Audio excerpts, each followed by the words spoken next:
الحمد للہ رب العالمین الصلاۃ والسلام علی سید الانبیاء والمرسلین وعلی آلک واصحابک اجمعین اما بعد فاعوذ باللہ من الشیطان الرجیم بسم اللہ الرحمن الرحیم ورفعنا لك ذكرك صدق الله العظيم إن الله وملائكته يصلون على النبي يا أيها الذين آمنوا صلوا عليه وسلموا تسليما الصلاة والسلام عليك يا رسول الله الصلاة والسلام عليك يا حبيب الله وعلى آلك وأصحابك يا سيدي يا محمد رسول الله صلى الله عليه وآله وسلم. احباب، اللہ رب العزت کی حمد و ثنا مصطفیٰ کریم رؤوف الرحیم صلی اللہ علیہ وآلہ وسلم کے حضور ہدیہ درود و سلام پیش کرنے کے بعد اللہ رب العزت سے دعا ہے کہ ہم سب کو حق اور سچ کو سن سنا کر اس پر عمل کرنے کی توفیق عطا فرمائے.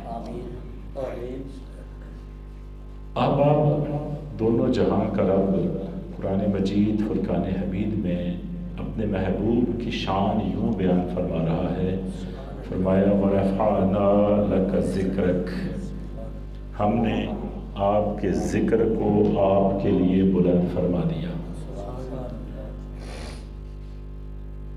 دوستو، تاجدار کائنات صلی اللہ علیہ وآلہ وسلم کی بعثت سے پہلے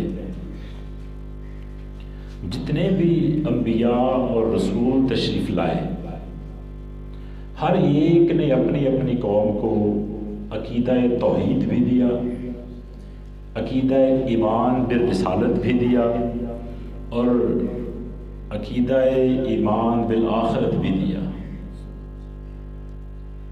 جو عقائد ہیں ان میں بڑے معروف عقیدہ توحید ہے، عقیدہ ایمان بالآخرت ہے، عقیدہ رسالت ہے.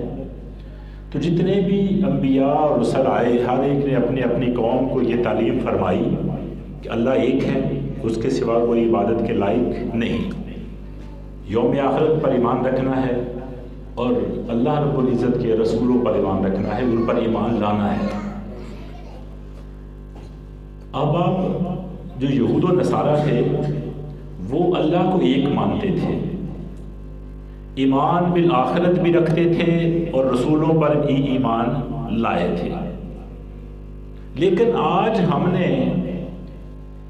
جس بات کو زیر غور رکھنا ہے، جس بات پر ہم نے سوچنا ہے، جس بات پر ہم نے فکر کرنا ہے، وہ یہ ہے کہ وہ کون سا عقیدہ ہے جو مسلمانوں کو دیگر مذاہب سے منفرد اور ممتاز کرتا ہے.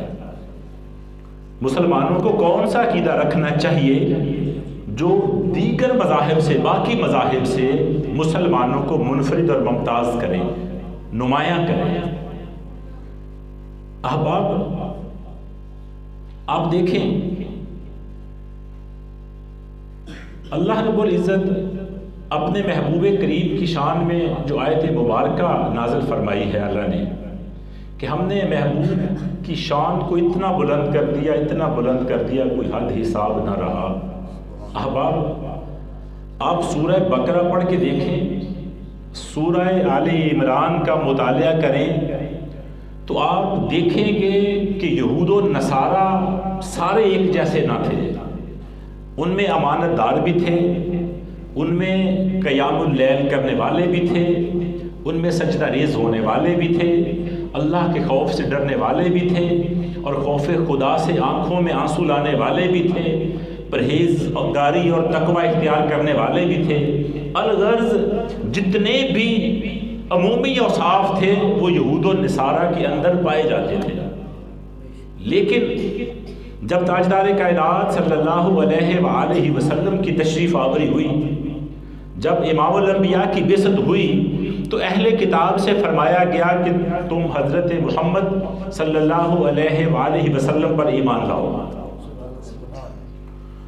تو جو قوم تاجدار کائنات پر ایمان لائی وہ مرکزی عقیدے کی حامل بن گئی، اور جنہوں نے امام الانبیاء کی بعثت پر، آپ کی رسالت پر، آپ کے ختم نبوت پر ایمان نہ لایا، اللہ نے ان کی امانت داری کا بھی خیال نہ رکھا، اللہ نے ان کے سجدے بھی اکارت کر دیے، اللہ نے ان کا قیام اللیل بھی کہیں نہ لکھا، اللہ رب العزت نے ان کا آنکھوں سے آنسو بہانا بھی اکارت فرما دیا، اللہ نے ان کی تقوی اور پرہیزگاری کو بھی دھتکار کے رکھ دیا۔ کس لیے؟ فرمایا جو دنیا میں بہترین عقیدہ ہے وہ اسلام اور دیگر مذاہب میں جو فرق کرتا ہے وہ غلامی مصطفیٰ ہے۔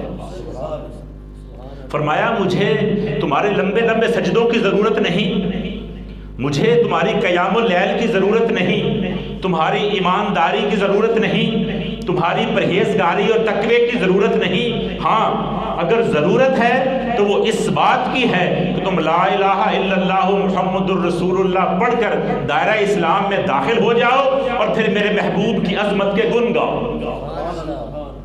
فرمایا جو میرے محبوب کی عظمت کو کما حق کو نہیں مانتا وہ دنیا جہان کی کتابیں سر پہ اٹھا کے دن رات لا الہ الا اللہ لا الہ الا اللہ کی رٹ لگاتا رہے۔ اللہ فرماتا میں اس سے بے نیاز ہوں، مجھے اس کی کسی عبادت کی ضرورت نہیں۔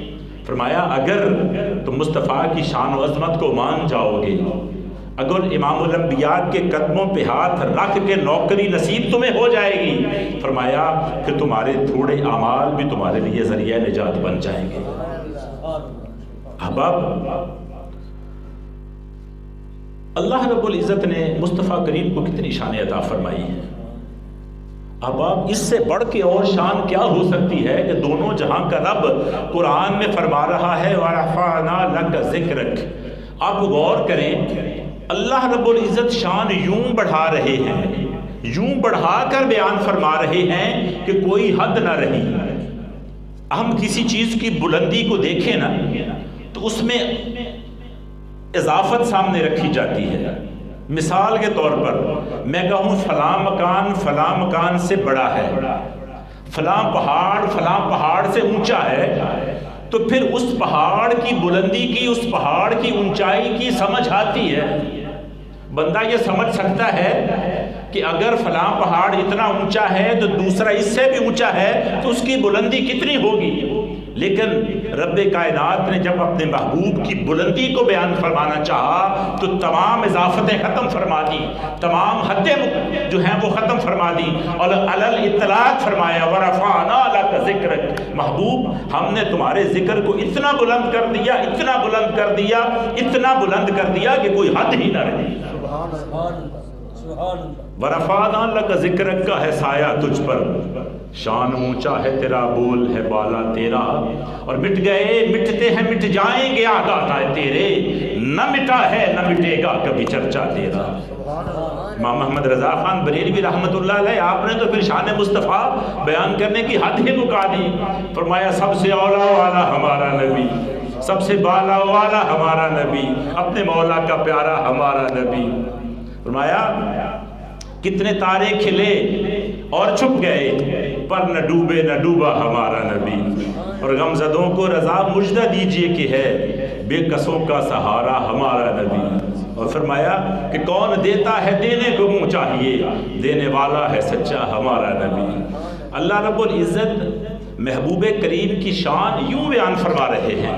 احباب جب اللہ نے فرما دیا کہ میں نے محبوب کی شان کو بلند فرما دیا تو پھر دیکھا یہ جائے گا کہ بلند فرمانے والا کون ہے۔ وہ انسانی ادراک میں یہ چیزیں کیسے آ سکتی ہیں؟ انسانی عقل اس چیز کا احاطہ کر ہی نہیں سکتی جس کی ممتاز ہونے کے لیے، جس کے منفرد ہونے کے لیے اللہ رب العزت گواہی فرما دے۔ احباب جب اللہ نے فرما دیا کہ محبوب کی شان سب سے بلند ہے تو احباب پھر ثابت یہ ہوا کہ محبوب دو عالم تمام عالمین سے افضل و اعلیٰ اور بلند قرار پائے. آپ مکان سے بھی بلند ہوئے، آپ لامکان سے بھی بلند ہوئے، آپ سدرۃ المنتہا سے بھی بلند ہوئے، آپ عرش اولی سے بھی بلند ہوئے. اللہ فرما رہا ہے کہ دنا سے لے کر فتدل تک، دنا سے لے کے فتدل تک، اور پھر فتدل سے لے کے کعبہ قوسین تک، اور پھر کعبہ قوسین سے لے کر او ادنا تک میں نے محبوب کی شان کو بلند فرما دیا. ارے ہماری عقلوں میں، ہماری سمجھوں میں تو دنا نہیں آنے والا، او ادنا تک کون پہنچنے والا ہے؟ اللہ رب العزت نے فرما دیا کعبہ قوسین ہے، جب محبوب میرے قریب ہوا تو اتنا قریب ہوا، اتنا قریب ہوا جتنا دو کمانوں کے درمیان فاصلہ ہے یا اس سے بھی کم. تو محبوب جب اللہ کے اتنا قریب ہوا، اتنا قریب ہوا، اتنا قریب ہوا کہ او ادنا کے مقام پر پہنچ گیا، تو کون ہے جو محبوب کی شان کو سمجھ سکے؟ سیدنا ابو بکر صدیق نا تمام عمر مصطفیٰ کی نوکری میں رہے، تمام عمر سرکار کے ساتھ آپ نے وقت گزارا، پہاڑوں میں بھی آپ کے ساتھ رہے، مشکل وقت میں بھی آپ کے ساتھ رہے، ہجرت میں بھی آپ کے ساتھ رہے، اب مزار میں بھی آپ کے ساتھ ہیں. لیکن سنیے امام الانبیاء ارشاد فرماتے ہیں ابو بکر میری حقیقت کو خدا کے سوا کوئی جانتا ہی نہیں. وہ ابو بکر نہ جان پایا مصطفیٰ کی حقیقت جس نے ساری زندگی مصطفیٰ کریم کے ساتھ گزاری. میں اور آپ کس باغ کی مولی ہیں؟ ہمارے دم میں کیسا غم ہے ہم مصطفیٰ کریم کی شان و عظمت کو بیان کر سکیں؟